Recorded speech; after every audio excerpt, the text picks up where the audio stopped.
Guys, आज की video बहुत ही एक्साइटिंग होने वाली है क्योंकि आज मैं आपके सामने लाया हूं कनाडा की highest paying jobs education level के हिसाब से। आज मैं आपसे 10 प्रोफेशंस ऐसे शेयर करूंगा हर एक एजुकेशन लेवल के हिसाब से जहां पे आप एक्सपेक्ट कर सकते हैं मैक्सिमम सैलरी।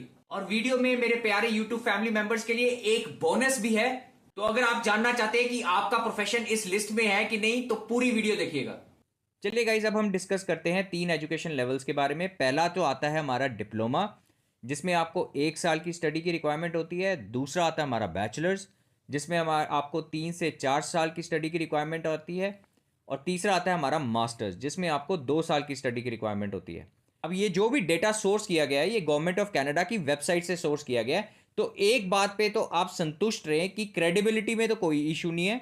इसके अलावा जो भी प्रोफेशंस की डिटेल्स मैं आपके साथ शेयर करूंगा वो सबकी जो सैलरीज मेंशन की गई हैं वो एवरेज सैलरीज मेंशन की गई हैं। तो इस चीज़ का आप ज़रूर ध्यान रखिएगा। चलिए, पहला तो हमारा एजुकेशन आता है डिप्लोमा। अब डिप्लोमा में ऐसे कौन कौन से प्रोफेशंस हैं जो कि हाईएस्ट पेड प्रोफेशंस है कनाडा में। पहला तो आता है हमारा stationary energy sources installer and operator. देखिए, ये जो प्रोफेशन मैंने अभी आपको मेंशन किया है इसकी फर्दर और बहुत सारी डेजिग्नेशंस होती हैं जिसको आप गूगल में ढूंढ सकते हैं कि इस प्रोफेशन को और क्या क्या कहा जाता है, या इस प्रोफेशन के बीच नीचे और कौन कौन सी फर्दर डेजिग्नेशंस आती हैं। तो इसका जो एवरेज सैलरी है वो है 1,28,310 कैनेडियन डॉलर्स एनुअली। ये एवरेज सैलरी है इस प्रोफेशन की, द हाईएस्ट पेड प्रोफेशन अगर आपने डिप्लोमा किया हुआ है। उसके बाद आता है हमारा heavy industrial equipment maintenance and technologies, जिसमें एवरेज सैलरी रहती है 74,248 कैनेडियन डॉलर्स। फिर आता है हमारा allied health diagnostic intervention and treatment professions. इसमें आता है 69,163 कैनेडियन डॉलर्स। अब ये जो allied health diagnostic intervention and treatment professions है इसके अंदर बहुत सारे प्रोफेशंस होंगे रिलेटेड टू दिस फील्ड। तो ये आप गूगल पे ढूंढ सकते हैं या ये आप canada.ca की वेबसाइट पे भी जाके आप ढूंढ सकते हैं कि इसके नीचे और कौन कौन से नॉकआउट्स आते हैं। फिर आता है हमारा electrical and electronic engineering technologies technicians, जिसकी है 68,748 कैनेडियन डॉलर्स। फिर आती है आपकी ग्राउंड ट्रांसपोर्टेशन, जिसकी सैलरी मीडियन है 66,950 कैनेडियन डॉलर्स। फिर आता है आपका mechanical engineering related technologies and technicians, जिसकी सैलरी आपको आती है 64,910 Canadian dollars. Then comes environmental mining and petroleum and other engineering technology and technicians profiles, जिसमें आते हैं 64,382 कैनेडियन डॉलर्स। फिर आता है हमारा civil engineering technology and technician, जिसकी सैलरी है 63,742 कैनेडियन डॉलर्स। और हमारे लास्ट टू में जो आते हैं टॉप 10 की लिस्ट में वो है drafting architecture surveying and mapping technologies technician, जिसकी सैलरी है 61,725 Canadian dollars. And then precision metal working and production trade, जिसकी सैलरी पड़ती है 58,691 कैनेडियन डॉलर्स। तो ये जो भी प्रोफेशंस मैंने आपके साथ शेयर किए हैं ये है डिप्लोमा लेवल एजुकेशन के। चलिए, अब उसके बाद आए थे हमारे बैचलर्स लेवल, जिन्होंने की हुई है कम से कम 3 से 4 साल की स्टडी की हुई है और बैचलर्स की है। उसमें कौन से टॉप 10 प्रोफेशंस आप देख सकते हैं। पहला तो आता है हमारा pharmacy pharmaceutical sciences and administration, जिसकी सैलरी पड़ती है 1,09,645 कैनेडियन डॉलर्स एनुअली। ये सब देखने के बाद जो भी मैं आपके साथ शेयर कर रहा हूँ, अगर आपने डिप्लोमा किया है और अगर आप बैचलर्स कर रहे हैं या करने की सोच रहे हैं तो आप इस हिसाब से भी सोच सकते हैं। या फिर किसी ने 12th की हुई है वो डिप्लोमा करने की सोच रहा है तो इन प्रोफेशंस को देख के भी सोच सकता है। या जिसका प्लान है कि उसको एक्सपीरियंस है और वो फर्दर कुछ स्टडी करना चाहता है तो उस हिसाब से भी इन डिटेल्स को देख के वो सोच सकता है कि किस में स्टडी करे या ना करे। फिर आता है हमारा chemical engineering and related studies, जिसकी सैलरी पड़ती है 91,278 कैनेडियन डॉलर्स। फिर आता है अदर इंजीनियरिंग रिलेटेड फील्ड्स, जिसकी सैलरी है 80,000 Canadian dollars. Then comes nursing, जिसकी सैलरी है 79,896 Canadian dollars. These are all, again I am telling you, these are the average salaries, not the maximum salaries, the average salaries. फिर आता है हमारा electrical engineering, जिसकी salary है 78,225 Canadian dollars. Then comes mechanical engineering, जिसकी salary है 77,028 Canadian dollars. Then comes geological and earth sciences geo sciences with the salary of 74,458 Canadian dollars. Then comes computer engineering with 73,965 average Canadian dollars.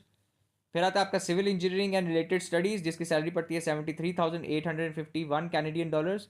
And then last comes computer science with salary of 69,884 Canadian dollars. फिर आता है हमारे पास masters, इसमें आपको 2 साल की study चाहिए और इसमें जो टॉप 10 प्रोफेशंस है वो आपके सामने है। पहला है finance and financial management services with a staggering salary of 1,06,578 Canadian dollars. Pharmacy, pharmaceutical sciences administration with a salary of 1,03,059 Canadian dollars.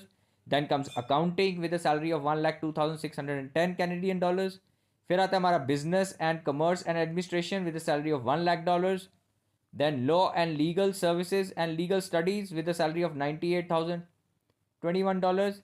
फिर अदर इंजीनियरिंग रिलेटेड फील्ड्स जिसमें 97,000 कैनेडियन डॉलर्स। फिर आता है आपका nursing with a salary of 94,734 Canadian dollars. मगर अगर इसका मतलब ये है कि अगर आपने बैचलर्स की हुई है नर्सिंग में तो उस केस में आपकी सैलरी आती है 79,896 कैनेडियन डॉलर्स। बट उसमें ही अगर आपने मास्टर्स कर ली तो फिर आपकी सैलरी इंक्रीज होकर हो जाती है 94,734 कैनेडियन डॉलर्स। फिर आता है आपका computer science with a salary of 92,521 Canadian dollars. फिर chemical engineering and related studies with a salary of 92,509 Canadian dollars and computer engineering with a salary of 92,500 Canadian dollars. उसके बाद मैं एक और प्रोफेशन के बारे में डिस्कस करना चाहता हूँ जिसका नाम है मेडिकल। मेडिकल में ये टॉप 4 प्रोफेशन है which are highly paid in Canada. पहली आती है हमारी डेंटिस्ट्री जिसकी सैलरी करीब 1,05,547 कैनेडियन डॉलर्स है। फिर आती है आपकी ऑप्टोमेट्री जिसकी salary 99,700 Canadian dollars. Then comes your veterinary with 85,000 Canadian dollars and if अगर आपने मेडिकल की है MD then starting salary is 83,353 Canadian dollars. अब हमारा अगला सवाल आता है कि आपको ये जॉब्स कैसे मिलेगी।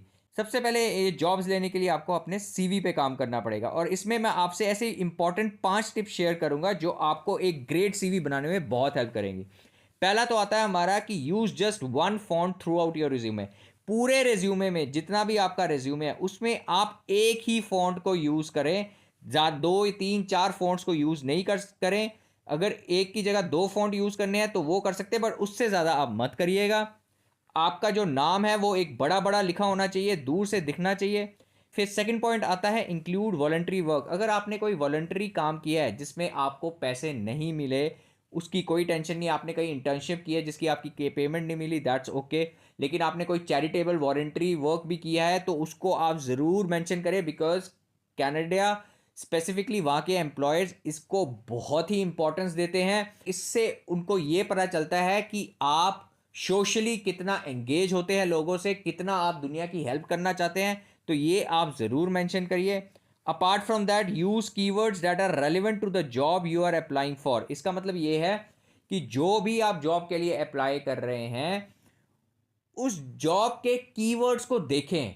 कौन से कीवर्ड्स हैं जो कि आप अपने रिज्यूमे में ऐड कर सकते हैं। देखिए वहाँ पे जो एचआर मैनेजर्स हैं ना वो आप हर एक का रिज्यूमे ऐसे पढ़ के शॉर्टलिस्ट नहीं करते हैं। वहाँ पे एटीएस सिस्टम चलता है। एटीएस का मतलब है एप्लीकेंट ट्रैकिंग सिस्टम। वो एक ऐसा सॉफ्टवेयर है जो कि आपके रिज्यूमे में जो भी कीवर्ड्स हैं उसके हिसाब से आपके रिज्यूमे को फर्स्ट शॉर्टलिस्ट कर लेगा। अगर आपके रिज्यूमे में वो कीवर्ड्स नहीं है जो वो कंपनी को चाहिए जॉब डिस्क्रिप्शन में जो मेंशन है तो आपका रिज्यूमे पहले ही रिजेक्ट हो जाएगा। तो इट इज़ वेरी इंपॉर्टेंट कि आप हर एक प्रोफाइल में जहाँ पे आप अप्लाई कर रहे हैं, हर एक जॉब में जो अप्लाई कर रहे हैं वो उसमें देखिए, उसमें पढ़िए कि कौन कौन से जॉब डिस्क्रिप्शन में कौन कौन से कीवर्ड्स हैं। उस हिसाब से वो अपने रिज्यूमे को वैसे मोल्ड करिए before sharing with the employer. हमारा चौथा पॉइंट आता है if applicable add certification and licensing. अगर आपने कोई अपने प्रोफेशन रिलेटेड कोई लाइसेंस का एग्जाम दिया हुआ है तो उसको आप ज़रूर मेंशन करें। उसके अलावा अगर कोई सर्टिफिकेशंस है आपके पास आपके प्रोफेशन को सपोर्ट करने के लिए, आपने एक्स्ट्रा स्किल्स गेन किए हैं तो उसको भी आप ज़रूर ऐड करें। फिर आता है हमारा if applicable add your foreign language proficiency. अगर आपने आइल्स का एग्जाम दिया है फैंटास्टिक, वो आइल्स के आप मार्क्स जरूर मेंशन करें। उसके अलावा अगर आपकी इंग्लिश प्रोफेशनल लेवल पे है या फिर आपकी बेसिक लेवल पे है तो वो आप जरूर रिज्यूमे में मेंशन करें। ये बहुत ही अच्छी बात है कि कनाडा की हर एक प्रोविंस ने अपनी मिनिमम वेज सैलरी अब बढ़ा दी है। यही मिनिमम वेजेस मैं आपको हाईलाइट करूंगा अगले हर एक प्रोविंस के हिसाब से। उसके अलावा हर एक प्रोविंस में एवरेज सैलरी पर आवर के हिसाब से लोगों को कितनी मिलती है मैं वो भी आपसे शेयर करूंगा। चलिए पहले तो हमारी प्रोविंस आ जाती है मैनिटोबा। मैनिटोबा ने ऑलरेडी इस साल में 2 बार अपनी मिनिमम वेजेस को इंक्रीज कर दिया है। पहले तो उन्होंने किया अप्रैल 2023 में ही, इसी साल, जहां पे उन्होंने अपनी मिनिमम वेज जो कि $13.5 थी उसको इंक्रीज करके $14.15 पर आवर कर दी। उसके बाद अक्टूबर में इसी महीने उन्होंने फिर इंक्रीज कर दी $14.15 से $15.30 कैनेडियन डॉलर्स पर आवर। तो अभी मैनिटोबा में 15.30 मिनिमम पर आवर सैलरी है, और मैनिटोबा में जो एवरेज पर आवर सैलरी जाती है वो है करीब 22.80 कैनेडियन डॉलर्स। चलिए अब हम आ जाते हैं ओंटारियो पे। ओंटारियो ने अभी जो करंटली अक्टूबर में मिनिमम वेज जो सैलरी है वो इंक्रीज करके कर दी है 16.55 कैनेडियन डॉलर्स पर आवर, और यहाँ पे जो एवरेज वेज सैलरी जा रही है वो जा रही है 26.05 कैनेडियन डॉलर्स पर आवर। जो भी एवरेज वेजेस की बात कर रहा हूँ ना इन सारे प्रोविंसेस में, ये सब Q2 2023 में रिकॉर्ड की गई है। Q2 का मतलब है आपके अप्रैल में जून में जो रिकॉर्ड की गई है, मैं उसका डेटा आपके साथ शेयर कर रहा हूँ। फिर आता है हमारे पास न्यू फाउंडलैंड एंड लेब्राडोर। इसकी अब मिनिमम वेज सैलरी जो है वो है 15 कैनेडियन डॉलर्स पर आवर, और इसकी average wage salary per hour की जो Q2 2023 में रिकॉर्ड की गई थी वो है 23.15 कैनेडियन डॉलर्स। फिर आया था हमारा नोवा स्कोशिया।